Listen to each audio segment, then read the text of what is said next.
I found an STD certificate in my wife's purse, and my marriage ended that day. I used to believe my life ran on logic and numbers. I built my business the same way I built my confidence, quietly, steadily, without drama. Money followed discipline, and discipline followed clarity. For 8 years, she was part of that structure. 3 years of dating, 5 years of marriage. People called us stable, and I laughed, because stability sounded boring, and we were anything but bored. We were efficient, affectionate, and sarcastically happy.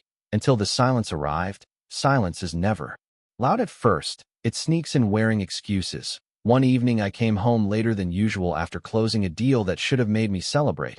Instead, I found her sitting on the couch staring at nothing, her phone face down like it was ashamed of itself. I asked how her day was, and she said fine. I asked again because fine has a tone when it is lying. She said she was tired from work. I let it go because I trusted patterns, and our pattern was honesty. The next days followed the same rhythm. Short answers, empty smiles, her laughter delayed by a second too long.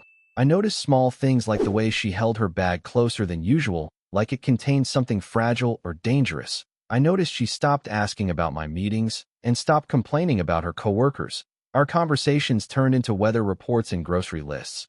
I told myself marriages have seasons, and this was just rain. I did not know it was a flood warning. One night, I woke up early, unable to sleep, and watched her breathe. Calm, steady, innocent looking. I almost laughed at myself for feeling suspicious. Successful men are not supposed to feel insecure. We are supposed to fix problems with money or confidence. But suspicion does not care about income. It grows in silence. A few days later, she rushed to the shower the moment she got home, leaving her bag by the door. That bag had always been an extension of her personality. Organized, predictable, safe. I do not know why I touched it. Maybe curiosity, maybe instinct, maybe the quiet voice that had been clearing its throat for weeks. Inside, between receipts and a folded scarf, was a white envelope. Plain, official, boring. The kind of envelope that never brings good news. My name was not on it. Hers was. My chest tightened, but my hand stayed calm.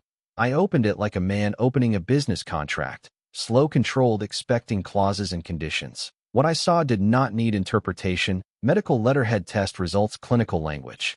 Confirming something I never imagined would enter my vocabulary in relation to my marriage. My first thought was not anger or heartbreak. It was timing, dates, locations, implications. My second thought was efficiency.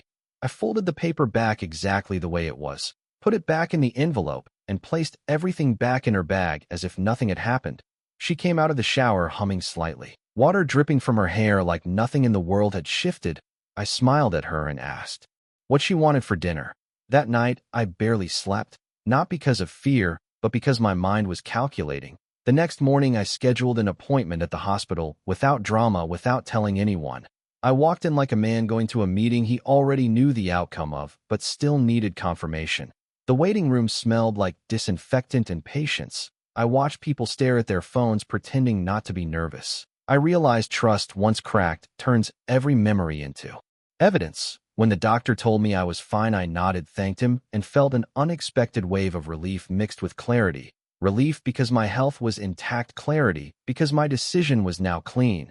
When I got home, she was already there, sitting at the table, pretending to read something. I took off my jacket slowly, placed my keys down carefully, and said her name. She looked up, and I knew she already understood that pretending was over. I reached into my briefcase and pulled out the envelope. I placed it on the table between us like a neutral witness. And that was the moment our entire history leaned forward, waiting to hear what she would say. She stared at the envelope like it might disappear if she refused to acknowledge it. Her hands trembled slightly, and that told me everything before she spoke. I asked one simple question: what is this? Not loud, not angry, just clear. She tried to answer, but her voice failed her first. Then the tears arrived, not dramatic, not cinematic, just heavy and real. She said she never meant for me to find out like that, which is never the right opening line. She said it happened once at a friend's birthday. Said alcohol, bad decisions, a moment of weakness. She said it meant nothing, which is always fascinating because nothing seems to cause the most damage.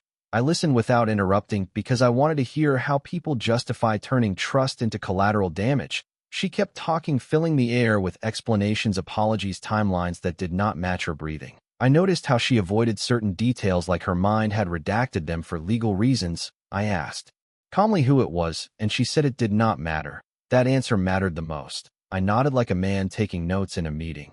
When she finished, she looked at me like she was waiting for shouting tears drama, some kind of release. I gave her none. I told her I had already been tested and that I was fine. Her relief flickered for half a second, and that flicker hurt more than the confession. It meant part of her fear had been about consequences, not me. I stood up and said I needed air. I walked out and drove without destination, letting the city lights blur into something manageable. Anger came late like a delayed flight. What came first was disappointment, sharp and clean. I remembered all the times I had trusted her without checking my phone or her stories. Trust feels expensive when you realize you gave it away wholesale. I sat in my car and laughed quietly, because somewhere in the middle of betrayal my brain still found irony amusing. I had built contracts worth millions with exit clauses, risk assessments, and backup plans, yet I never thought to ensure my own marriage. When I returned home, she was asleep on the couch like someone who had cried themselves into exhaustion. I covered her with a blanket out of habit, not forgiveness. That night, I slept in the guest room and stared at the ceiling, mapping my next moves. People think heartbreak is chaos, but for me it was clarity. By morning I had already called my lawyer, not with rage, but with professionalism. I asked about timelines, documents, procedures. My voice sounded like I was discussing a merger. When I came home that evening, she tried to talk again, tried to promise therapy, change effort. I told her I believed she was sorry and that it did not change the outcome. She asked if there was anything she could do. I said yes, be honest in the paperwork. That sentence ended the conversation. Over the next days, we moved around each other like polite strangers. She packed bags slowly, like time might reverse if she delayed enough. I noticed she kept looking at me, waiting for emotion I refused to perform. Inside, I felt everything, but I had learned long ago that control is not the absence of feeling, it is choosing which ones get a voice. When the divorce papers arrived, I did not slam them on the table. I handed them to her gently and explained what would happen next. She cried again and asked how I could be so calm. I told her calm is what happens when you finally stop lying to yourself. She moved out a week later, leaving behind a space that felt quieter but lighter. Friends began to call, offering opinions, advice, anger on my behalf. I listened, thanked them, and did not adopt their emotions. Late one night, alone in the kitchen, I realized something unexpected. I was not broken, I was recalibrated. Trust had failed, but self-respect had not. And that realization felt like the real beginning of the story, not the end. After she left, the house developed a new sound profile. No footsteps rushing, no keys dropped, no television noise pretending to be comfort. Just silence with good acoustics. I discovered silence can either accuse you or support you, depending on how honest you are with yourself. I kept my routines because routines are anchors, and I was not interested in drifting. Gym at 6, meetings at 9, meals on schedule. Success does not pause for emotional plot twists, but emotions still found creative ways to attend meetings uninvited. A song in the car, a smell in an elevator, a joke she used to make about my obsession with order. I let those moments pass without wrestling them. The strange thing was how many people assumed I would collapse, like betrayal comes with a mandatory breakdown clause. Instead, I felt sharper. I reviewed the marriage the way I review quarterly reports, not to assign blame, but to understand patterns. I noticed how often I had ignored small inconsistencies because they were inconvenient, how comfort can quietly replace curiosity. That realization stung more than her confession. One afternoon, I found a box she had left behind filled with photos and handwritten notes from our early years. I opened it expecting pain and found perspective. We had been real once, and that mattered. But real does not mean permanent. I packed the box and stored it away like an archive project, not erased, just completed. Around that time, rumors began to reach me through mutual friends. Fragmented stories about the birthday, the friend group, the guy whose name still did not matter. What mattered was how quickly stories change when people are afraid of being judged. I declined invitations to discuss it over drinks. I was not interested in group therapy disguised as gossip. Instead, I focused on something I had postponed for years: expansion. My business had outgrown its initial structure, and I finally had the mental space to see it. I scheduled meetings, planned travel, and said yes to opportunities one once delayed for domestic convenience. Productivity has a way of healing pride. One evening while reviewing contracts, I received a message from her, long, emotional, apologetic. She said she missed me, said she was in therapy, said she finally understood what she lost. I read it twice and felt no urge to respond immediately. That was my answer. I replied the next day, politely, briefly wishing her well. No reopening, no lectures. Closure does not require conversation, it requires decision. A few weeks later, I ran into her by accident at a grocery store of all places. Fate has a strange sense of humor. She looked smaller, not physically, but energetically, like someone who had been carrying a heavy story. We exchanged basic pleasantries and she asked how I was doing. I smiled genuinely and said I was good. Not to provoke, not to impress, just because it was true. That moment confirmed everything. Healing is not loud, it is subtle. As I walked away, I realized the suspense I had been living in was gone. The constant waiting for explanations, apologies, outcomes. I no longer needed answers. I had outcomes. That night at home, I poured a drink, sat by the window, and laughed softly at how life rearranges priorities. Betrayal had not ruined me, it had edited me. Removing assumptions, sharpening boundaries. I did not feel victorious in a dramatic way. I felt aligned, and alignment is far more powerful than revenge. I went to sleep that night not thinking about what I lost, but about what I gained: clarity, space, momentum. The story was still unfolding, but I was finally the one holding the pen again. With time moving forward instead of looping backward, my days started to feel intentional again. Not rushed, not reactive, just deliberate. I noticed how my confidence had shifted from proving to choosing. I was no longer trying to be understood, I was focused on being accurate with myself. Work trips increased, and with them came long flights and quiet hotel rooms where reflection had no escape routes. Somewhere between airports, I realized I was no longer angry at her. Anger requires attachment, and I had quietly let go.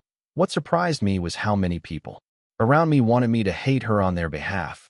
As if my calm denied them emotional entertainment, I declined that role politely. One evening during a networking event, a colleague joked that divorce either breaks a man or rebuilds him with better architecture. I laughed because that was the most accurate summary I had heard. I was not rebuilding from ruins, I was optimizing from experience. At home, I began redesigning the house, not dramatically, just functionally. Spaces changed purpose, furniture moved, light allowed in. It felt symbolic without being theatrical.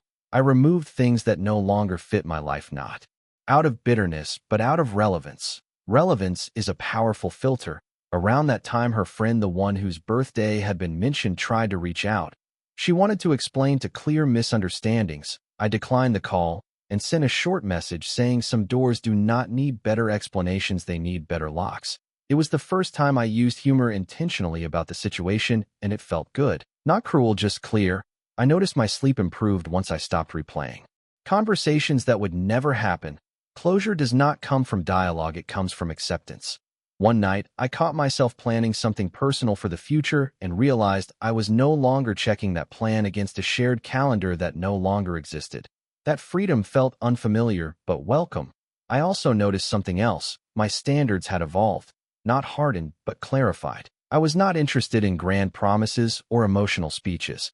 I valued consistency, honesty, and calm energy, the kind that does not require monitoring. My life no longer had room for hidden envelopes or forced smiles. A quiet confidence settled in, the kind that does not announce itself. When people asked how I was really doing, I told them the truth in simple terms. I am good and getting better, not as a slogan, but as a status update. There were moments of nostalgia, yes, but they passed like background noise, not commands. I had learned something important through the chaos. Love without respect is just habit wearing a costume. And I had mistaken habit for safety. That lesson stayed with me not as a wound, but as a compass, guiding decisions with quiet authority. One evening while reviewing old emails, I found a message from years ago where she had thanked me for making her feel safe. I smiled gently and archived it. Safety is important, but so is accountability. Without both, trust turns into assumption, and assumption is fragile. As I closed my laptop, I realized the suspense of my story was no longer about what she might do or say. It was about what I would choose next, and for the first time in a long while, that uncertainty felt exciting, not threatening. As weeks turned into months, I noticed how peace can feel unfamiliar when you are used to managing tension. There were mornings I woke up expecting conflict only to find quiet instead, and quiet slowly became my favorite sound. I invested more time into mentoring younger entrepreneurs, which forced me to articulate lessons I had learned the hard way. One of them asked me once how to know when trust is real. I told him trust feels boring in the best way because it does not demand constant attention. Saying it out loud felt like finishing a sentence I had started years ago. Socially, my world shifted. Some couples drifted away, unsure how to place me in their narratives.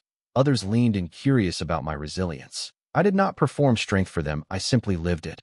One evening I attended a small dinner and met someone who asked thoughtful questions and listened without waiting to speak. There was no spark, no dramatic moment, just ease. And that ease told me more than fireworks ever had. I went home alone, content not rushing meaning into coincidence. Patience had replaced urgency. Around that time, the divorce finalized quietly, with signatures and emails. No courtroom drama, no last words. I read the final confirmation and felt something close to gratitude, not for what happened, but for how clean the ending was. Clean endings are rare. I took the next day off and went for a long walk through the city, watching strangers live their complex, invisible lives. It reminded me how many stories exist beyond our own crisis. Perspective is humbling and grounding. Later that week, I received another message from her, shorter this time, calmer. She said she hoped I was happy. I replied honestly that I was, and wished her the same. And that was it. No subtext, no reopening. I noticed how easily I could close the conversation now. Emotional strength is knowing when nothing more needs to be said. I began planning anew. Venture, something creative, something risky in a good way. Failure no longer scared me the way betrayal once had. Business risks are honest, they do not pretend to love you. One night, while preparing a presentation, I caught my reflection in the window and barely recognized the man looking back. Not because he was broken, but because he was lighter, sharper, less burdened by assumptions. I realized I had stopped telling the story of what happened and started living the story of what comes next. The suspense was no longer about survival, but about possibility. And that shift changed everything. The new venture consumed my focus in the healthiest way possible. Ideas replaced rumination and planning replaced regret. I surrounded myself with people who valued clarity over chaos and progress over drama. It became obvious how much energy I once spent maintaining emotional balance that was never truly stable. Now my energy had direction, and direction has momentum. There were moments late at night when old memories tried to negotiate their return. Not aggressively, just casually, like familiar songs on the radio. I let them play without turning up the volume. Memory loses power when it is no longer resisted. One evening, while reviewing financial projections, I caught myself smiling for no reason, and that surprised me more than sadness ever did. Happiness arrives quietly when it knows it is welcome. I started saying no more often, not out of bitterness, but out of respect for my time and mental space. Boundaries stopped feeling like walls and started feeling like filters. People noticed the change and commented on it, saying I seemed grounded, more centered. I told them grounding happens when you stop abandoning yourself to keep peace. That sentence felt earned. I ran into challenges with the new project, delays, disagreements, pressure, but none of it felt personal. I had learned the difference between conflict and betrayal, and they are not even in the same category. One teaches you skills, the other teaches you values. During a long drive back from a meeting, I reflected on how the version of me from a year ago would have handled all this differently. More reactive, more accommodating, more willing to explain himself. Growth does not announce itself, it just changes your reflexes. I realized I no longer needed validation for how I handled the past. I knew I acted with dignity, and that was enough. The suspense that once dominated my thoughts had fully transformed.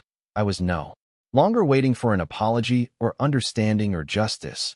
I had already delivered justice to myself by choosing peace over pride. There was strength in that choice, a quiet, unshakable strength. One night, I cleaned out the last remaining drawer that still held items from my old life. Nothing dramatic, just everyday objects with expired meaning. I disposed of them carefully, respectfully, like closing a chapter without tearing the pages. As I turned off the light that night, I felt something settle. Permanently. Acceptance, not resignation, but resolution. The kind that lets you sleep deeply and wake up ready. My story was no longer defined by what I endured, but by what I built afterward. And that realization felt like standing at the edge of something vast, and promising, knowing this time I was walking forward without looking back. The final shift was subtle enough that I almost missed it. One morning I woke up and did not think about the past at all.